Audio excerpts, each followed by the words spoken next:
family, to every prospect, I would tell my story in every environment. You cannot believe the confidence that simple little story gave me. Some of you are good at telling facts, good at telling facts and figures and data and information, and it doesn't build your business like telling a story will build your business. So I'm not going to go into specifically how to tell your story, but I'm going to encourage you to have this be a reflex. You don't learn something when you remember it. You learn something when you can't forget it, when it's part of your life. So my reflex in every situation when building an organization would be to tell my story. Then I wanted to be able to go next into doing the various parts of the opportunity presentation. And they always put the weakest person of all doing the product piece of the opportunity presentation. The host would fix any mistakes that they would make. So that the next thing I learned to do is a product, and I screwed it up so bad. I practiced like crazy. I screwed it up so terrible. But the host was very kind, and he came up afterwards. He set me up and said, hey, this is his first time. Show him some love. I came up, I was shaking, sweating, doing my little product presentation, messing it up.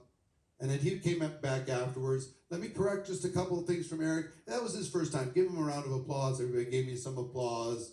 My sweat started to dry up a little bit. And they said, let me just correct a couple of things. This. All right, now let's go to the next part. And I was like, oh, I felt supported. But I did it. I was so proud of myself for doing it. And my team went, look at you. You did part of the presentation. Eric's growing up. Yes, sir. I'm going to do another part soon. Watch me. So I did the product a few times and got it going.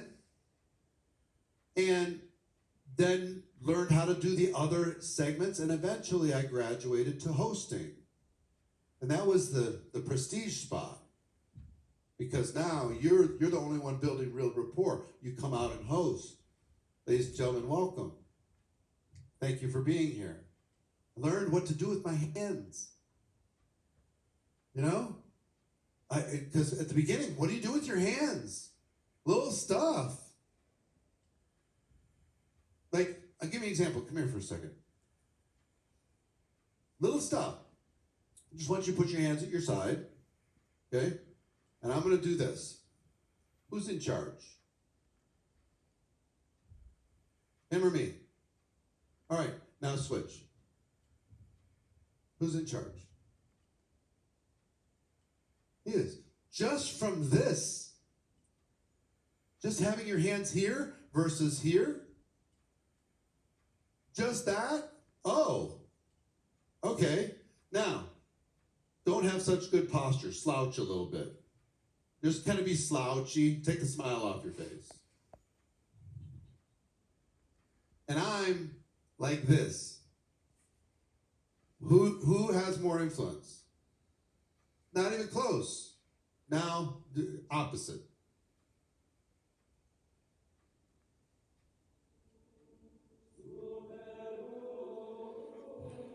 It doesn't have to be the little triangle. It just needs to be here.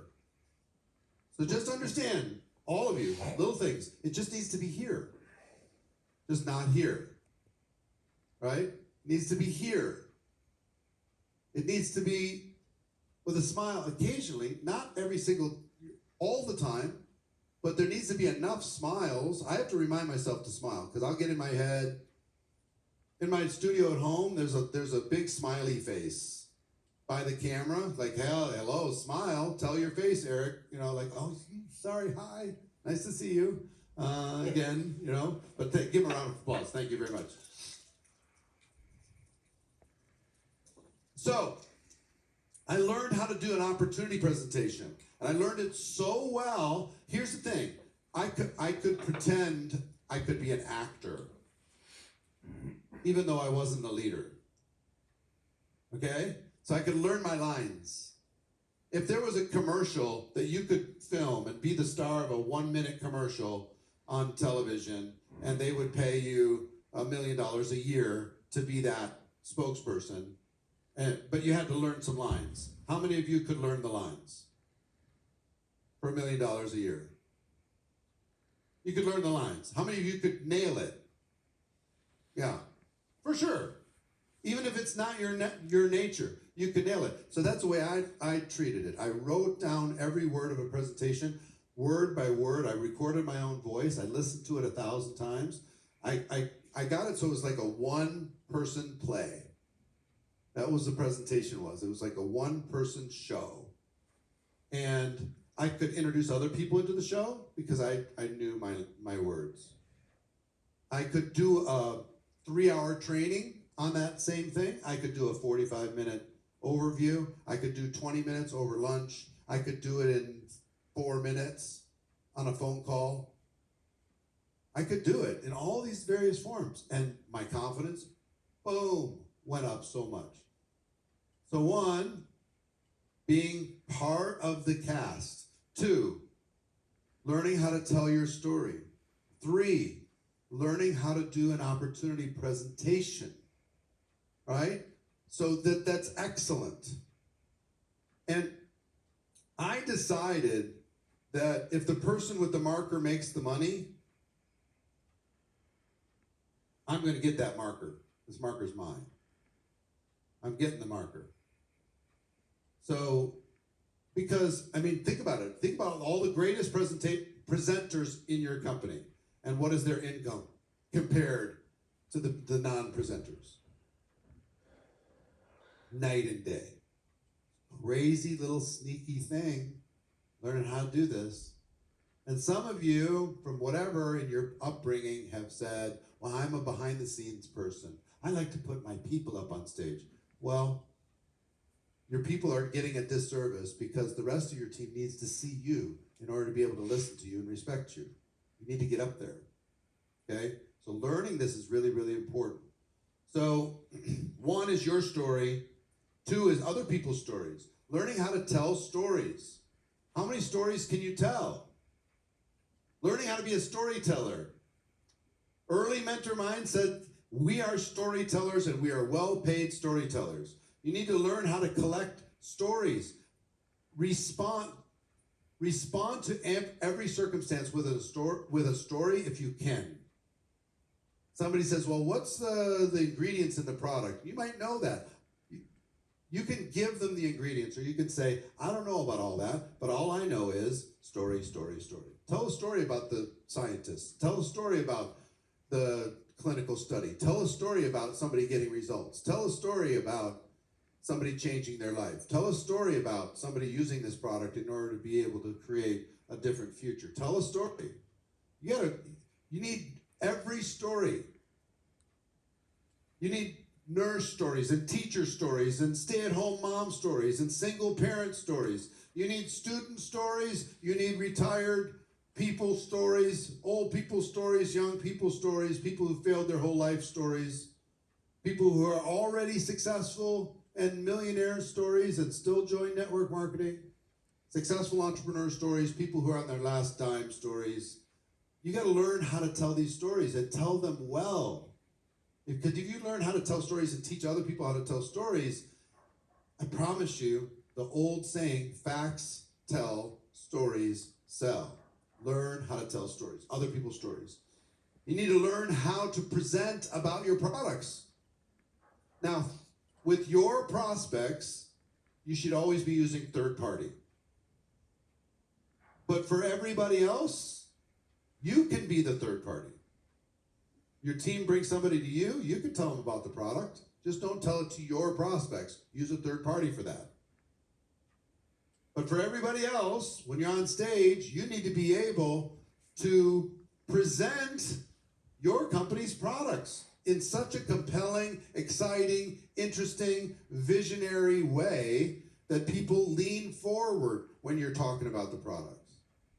When you're presenting them, you're not just giving people data, you're taking people on a journey. You're getting into people's imagination. That's what storytellers do, is they get into people's imagination. Here's how I heard somebody say it once. You need to paint a picture in somebody else's imagination. take your words to paint a picture in somebody else's imagination so they can see it. They go, oh, I can imagine. Oh, I can see that. Oh, all right. So when you talk about your vision, you talk about products, anything else, you've got to be able to paint that picture. You know, what I've been working to do over this last day or so is paint a picture in your minds of what's possible. Help you start to see it, start to believe it. Because if you can get to that belief level, you can make a decision, right? Trying to get you to that decision, the real one, where everything changes. Your life is completely different.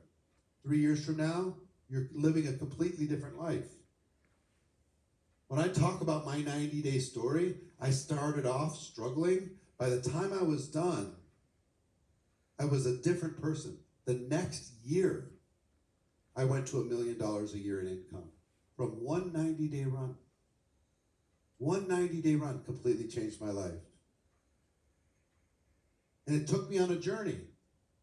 Doing one talk in front of my convention for 14 minutes changed my entire career. One talk. Learning how to do a keynote changed everything. My team all of a sudden started to perform without me asking. Never happened before.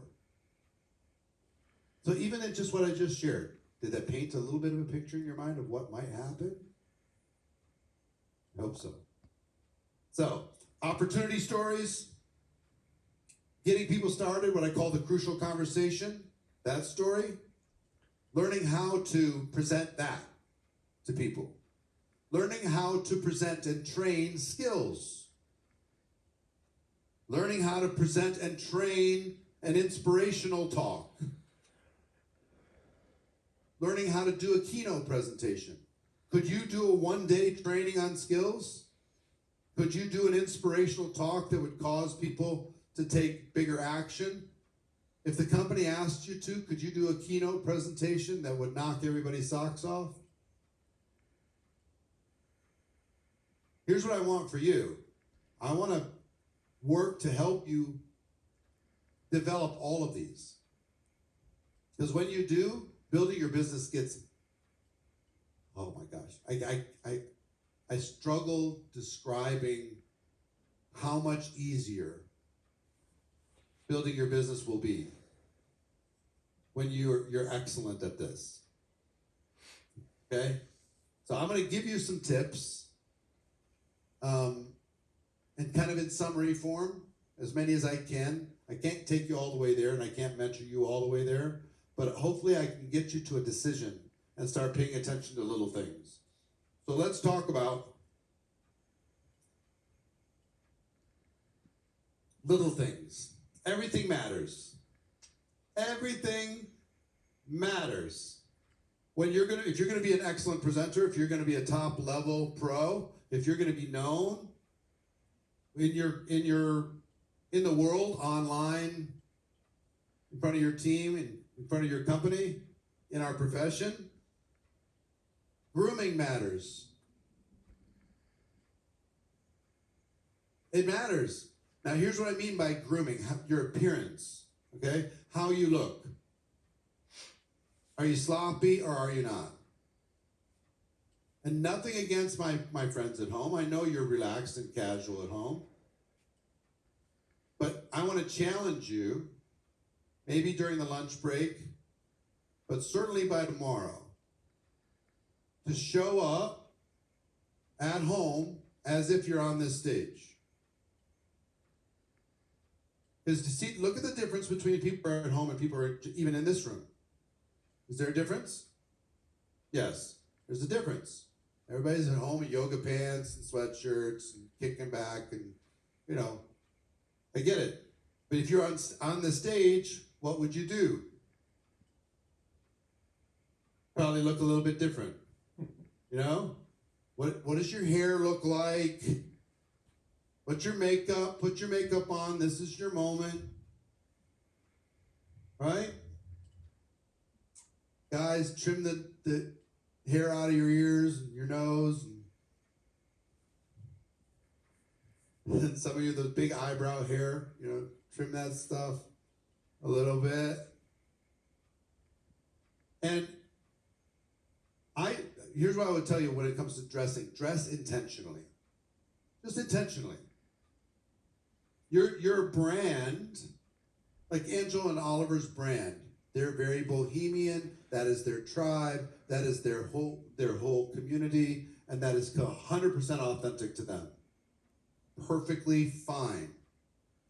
It's intentional. Here's what I try to do. Always dress about 10% above whatever the room you're in. 10% above. 10% sharper. 10% cleaner, whatever. 10%. Not 100%. You don't want to wear a tuxedo to a beach training. It's a little too much. But on purpose. Hair on purpose. You notice the difference between, even here in this room, the ones that are going to be speaking later in the day, they look different in the morning because they're already prepared to come up for that moment, right? Well, you always have that moment. Somebody's always watching. So intentional. So on the Zoom, if you don't have a light on your face when you're on Zoom at home, that's a missed opportunity. If you're not dressed a certain way, that's a missed opportunity. If you show up a little bit casual and somebody makes a snap judgment about you, that's a missed opportunity. So grooming matters. Clothing matters. Just does. Just does. If you want to have an impact, think about, what is my audience? What do I want to do? If I was talking to a bunch of teenagers, I might dress a little bit different. I'll put on my Travis Scotts, and they'll go, oh, he's got Travis Scott sneakers. Okay.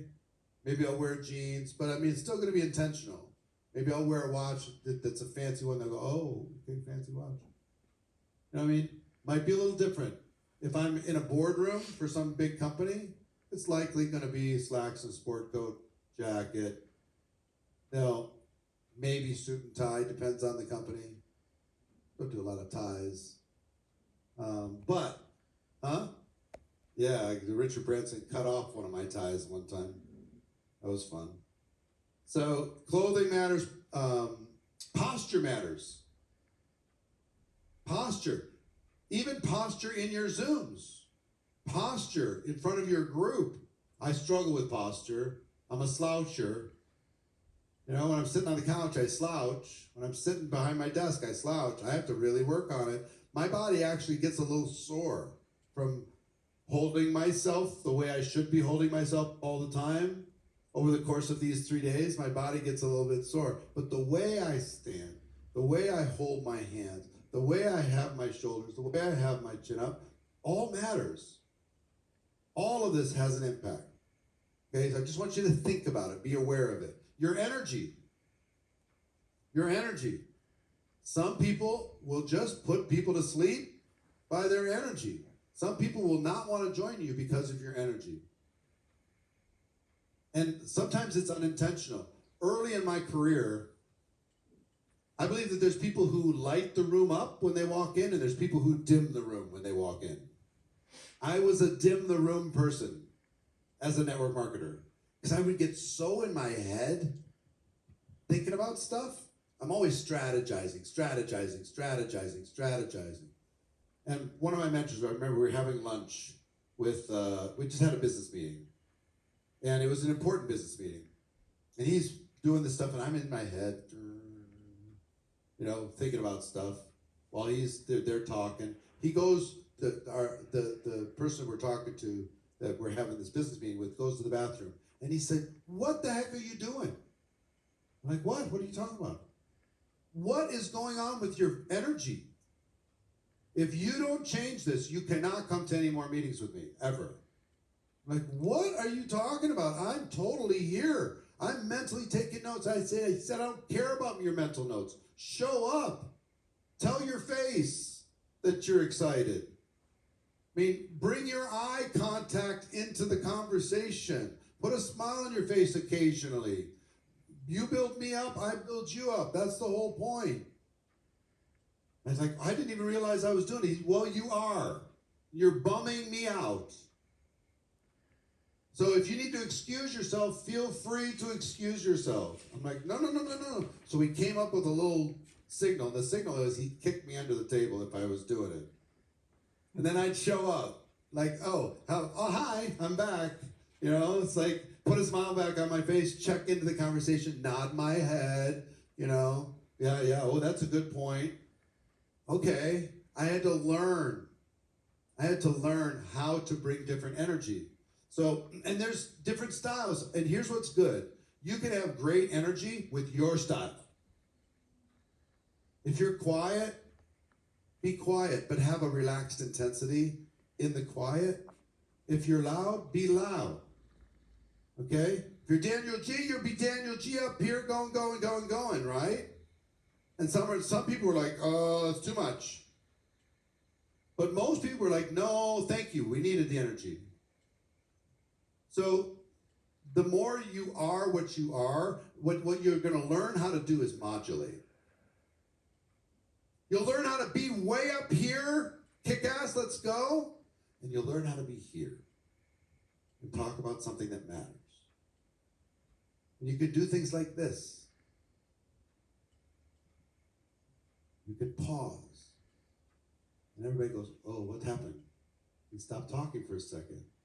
Everybody goes, Jim Rohn was a master at this. He would get the whole room to his frequency, just step at a time. They'd get to his frequency, and then he'd say, okay, let's go. And Jim had his style. He had a podium. He never left the podium. Occasionally draw something on a board, but never left the podium. So for years, guess what I did? I never left the podium. Then I saw people start to walk around. Like, oh, I wonder what that feels like. That seems scary. That was attached to my podium. And I said, no, okay, I started to walk around. Learn how to have variety of energy. Learn how to anchor different parts of the stage. I don't know if you notice, but typically if I'm talking about something on the negative side, I'm over here on this part of the stage. Consciously. And if I'm talking about something positive, life-changing, I'm over here. Consciously. You might not even know it, but you've been impacted by this for the last 24 hours. Every time I go over here, it's a one type of energy. Over there, it's a different type of energy. We know. Right? Past, present, all of this anchoring stuff.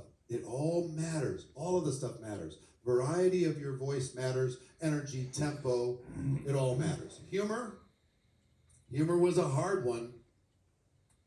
Finding something, if you deconstruct the TED Talks, they have a humor point at about every 60 to 90 seconds for the most successful TED Talks in the world. Well, I'm not a funny person. Don't have to be a funny person. You can find some things that will get an audience reaction. Find those things, lean into those things. You'll find them. I got a bunch of them, right? But it's not my natural state. Guess what my natural state was? Copy other people. That's what I learned to do. Preparation matters. But here's what I'll tell you. The learning is in the doing. If you're not doing it, you're not going to really learn it.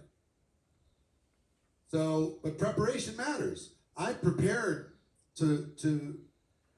I prepared my story. I prepared my opportunity presentation. I prepared my skill training. I could show you notes from my first 2 years in my business, training notes, that are literally almost word for word a Jim Rohn 3-hour presentation outline. For things to change, you got to change. For things to get better, you got to get better. All of that. I just copied excellence and said, as my mentor told me, and passed on the information. Everything matters. Here's the big one, value. If you bring value, the world will ask you to speak forever. You bring value, your company will ask you to present on their stage. If you bring value, and it comes in all different forms and fashions, if you're soft-spoken, if you're hyper and crazy, if you haven't had a lot of success, if you have had a lot of success, you can find a way to bring value. There's somebody in the audience that only you can relate to. You need to learn how to do this stuff. Pay attention to all the tiny little things. So I'm going to give you a few pro tips. 4 in total. 1, this is an old one, but as a starter, if you want to become great, pretty simple to just tell people what you're going to tell them, and then tell them, and then tell people what you told them. As a structure. For every presentation, you have a 20-minute talk. In the next 20 minutes, I'm going to teach you this and this and this. So let's get started. This and this and this. So as we've just described, I just shared this and this and this. If you tell people what you're going to tell them, they can listen with different intent. They can have an expectation of what to go into. Right? If somebody gives me a commercial about a book, for me, I enjoy getting into that book a little bit better than if I'm going in blind. Somebody gives me a commercial about a movie or a trailer or something on a movie, that's all what you're kind of doing. Here's what we're about to do together. I'm going to show you what to do in order to become a great presenter. And now here's the way to become a great presenter. And then, so what I just shared with you is how to become a great presenter. And let's recap the steps. Boom, boom, boom.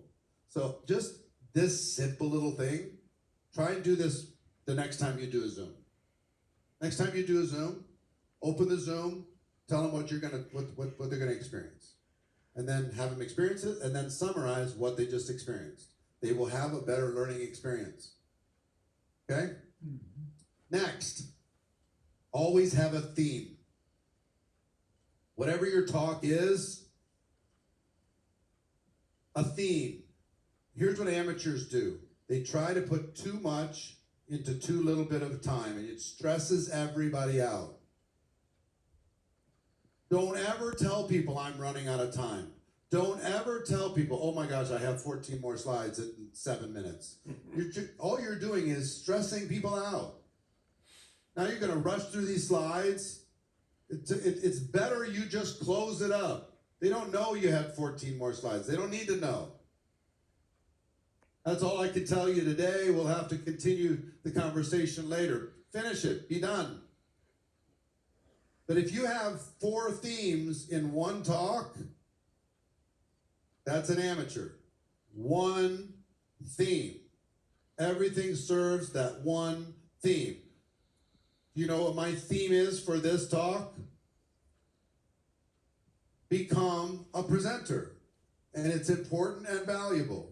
That's it. Make a decision. You're going to become a professional as a presenter because it's in your best interest. And here's all the reasons why. Here's some tips in order to be able to do it better. But have a theme. Before you start, even a Zoom, have a theme. If you're going to sit down with somebody over lunch, have a theme. Make sure that theme is crystal clear before you finish that meeting.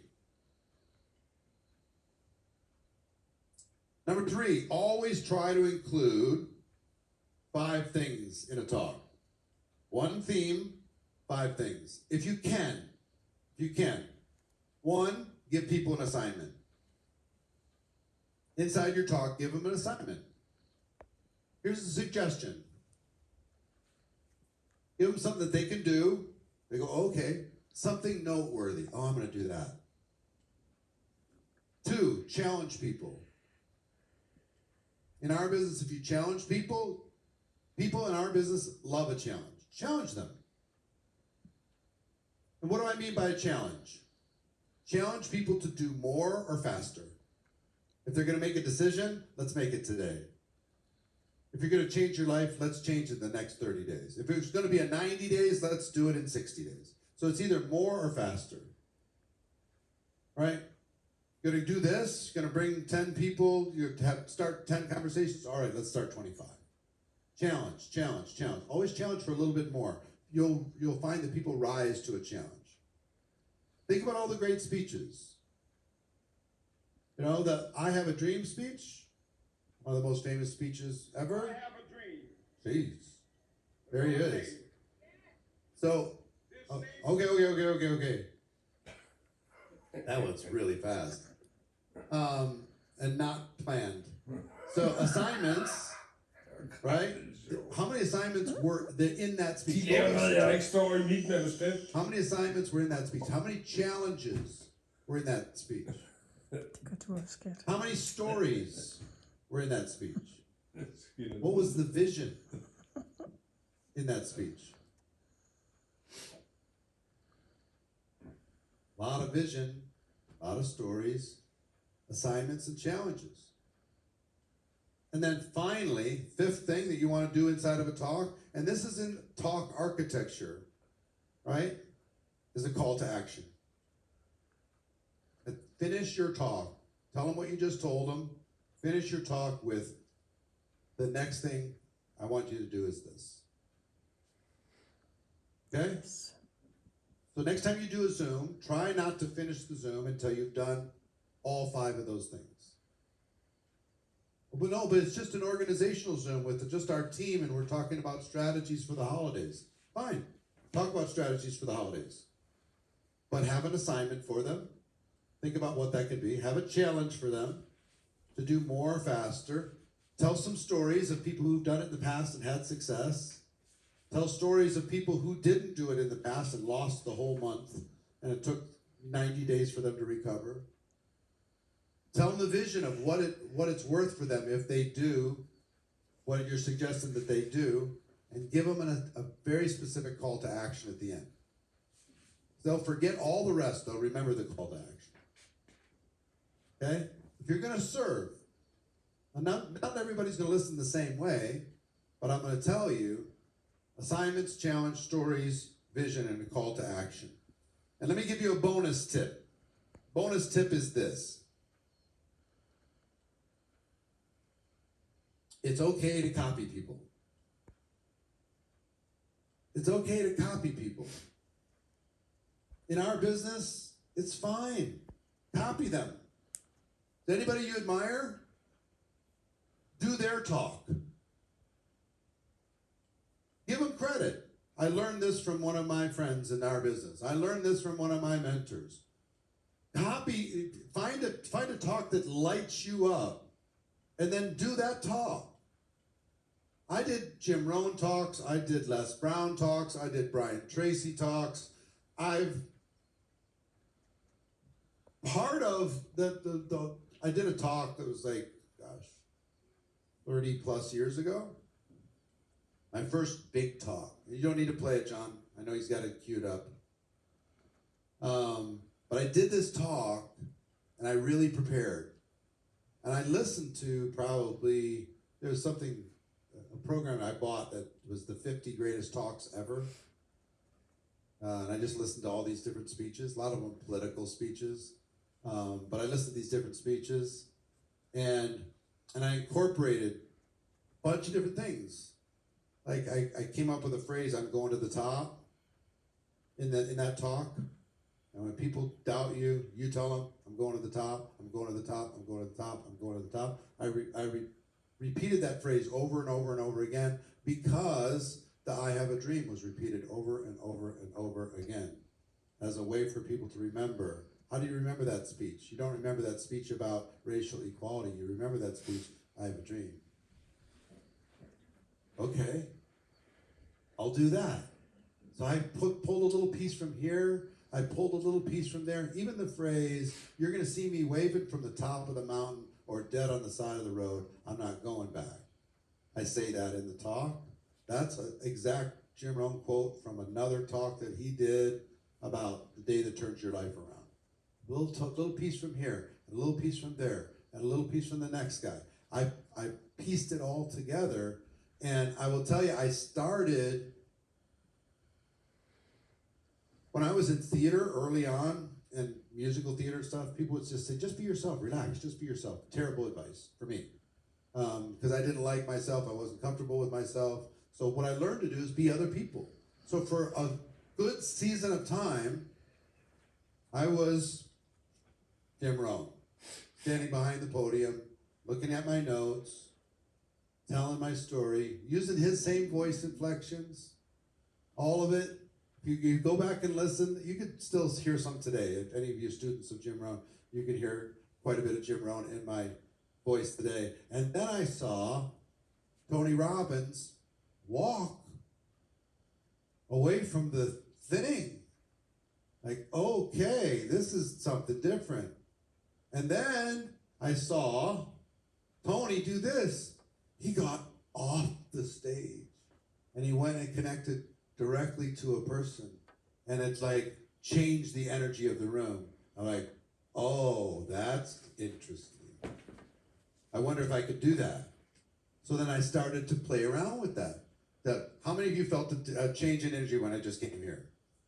Like, oh, okay. I've been in crowds where the crowd is, it's not to be judgmental, but boring crowd. With kind of boring type products, not really exciting, motivational, but they make money. And you could tell they had to be there. The people who were sitting in the audience had to be there. They didn't want to be there. So I'd come off, I'm doing this thing, they're all half asleep. Like, okay, I came over to their table, what's up? And they're just like, okay, what the hell is going on? So I'd ask them a question, they'd answer, like, oh. So I added that to my mix. I did a talk once, biggest crowd I ever spoke to, Tony Robbins, biggest stage he ever spoke on too. It was in Germany, 45,000 people in Germany. And I got off the stage, humongous stage, this soccer stadium. And I just had the camera follow me. And I literally went all the way to the top row in the stadium. And I sat down next to some people. I just trained sitting next to them. And everybody's freaking out. Like, what the heck? This is not usual. But so, just like my old story of going up and singing and handling it when I forgot the words to the song, I'm just going to go up there and what's going to happen? We don't know. But that's part of the variety of making something interesting sometimes. Sometimes you can come around, you can interact, you can ask a question. What's your biggest obstacle? How can I help you overcome it? And you do a coaching session in the middle of everybody else live to be able to help them change their life. Okay. Now, this might not be comfortable for you to do day one. Might not be comfortable for you to do right away. You're going to find your own comfort zone before you're ready to move around. I learned this when I'm moving around. I just changed this person. For sure. And if I could touch, connect, shake hands, fist bump, while I'm doing something, eye contact. How many of you have felt that I've made eye contact with you at least once over the course of the last 24 hours? Yeah. I've consciously made an effort to do that. That's just another tiny little piece. Because if you ever gone to a concert of an artist that you really admire and they made eye contact with you? Has that ever happened? Raise your hand if that's happened. What happened in that moment? It's like, oh, Justin Timberlake just looked at me. You know what I mean? Completely different concert immediately. We just had a moment. The rest of you don't even know. Right? So you can create these moments. You can create an emotional connection. You can create different energy. See, I'm back up here now. It's more safe. It's a little less hectic, right? Learning how to play an audience. Learning how to raise the emotions up and down.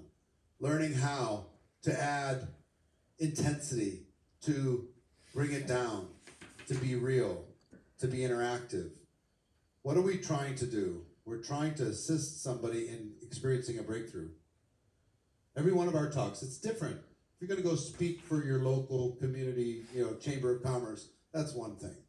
In our business, There's somebody in every single crowd that's ready to make a decision that will change their life. You know what we do when we talk to them? We assist them in making that decision. We help them go, okay, I'll do it. Okay, I'm scared, but I'll do it. I'm nervous, but I'll do it. How many of you are ready to take your presentation skills to the next level in the next 12 months? Yes? Put a 1 in the chat. Those of you at home ready to take your presentation skills up in the next 12 months? Okay, here's what I'm going to tell you. We're going to do 2 things. 1, during the lunch break, those of you at home, I have an assignment, my VIPs and super VIPs, talking to you, Teresa, talking to you, Cecile, talking to you, Marcia, talking to you, Jennifer, talking to you. I want you to show up after the lunch break like you're going to be on stage. Okay? If you need to go get a lamp, take the lampshade off and put a light in your face so the lighting's better, do it. If you need to change clothes, do it. You got to go fix up your hair, do some makeup, do it. Whatever you got to do, but show up on purpose. And I'm going to pull some people randomly out of this and have you come up and tell your story to the rest of the world, okay? In front of 50,000 people. You ready? Miranda, you ready? Yeah? All right. We'll see. All right. So, same thing true. You guys, here's what I want you to do. It's not necessarily today, but tomorrow. Imagine that you're going to be pulled up on this stage. Because I'm going to pull some people up. Okay? So I just want you to show up ready. And I'll know who's ready. I'll walk up my first time, I'll go, oh, she's ready. He's ready. He's ready. She's ready. Okay. Who knows? Maybe we have a special panel just for you guys to be able to talk about it. Okay? Huh? Can you go shop tonight? You shouldn't have to. You're you. Just be you. I'm not saying you have to go shop. I want you to be you, but the best version of you. Well, I'm giving you permission. Jeff, she has permission to go shopping at Crystal's at the fanciest place in town. Go figure that out. So here's what we're going to do. We're going to take a 15-minute break. And during that break, it's a work break, okay? I want you to get into groups, and I want you to find, again, we're going to network. Get away from the group that you're always talking with unless you have to do it because of language. Okay? If you have to do it because of language, fine. But get into groups of about 5 or 6, and I want you to answer these 2 questions. The same thing for everybody at home. We're going to split you into groups.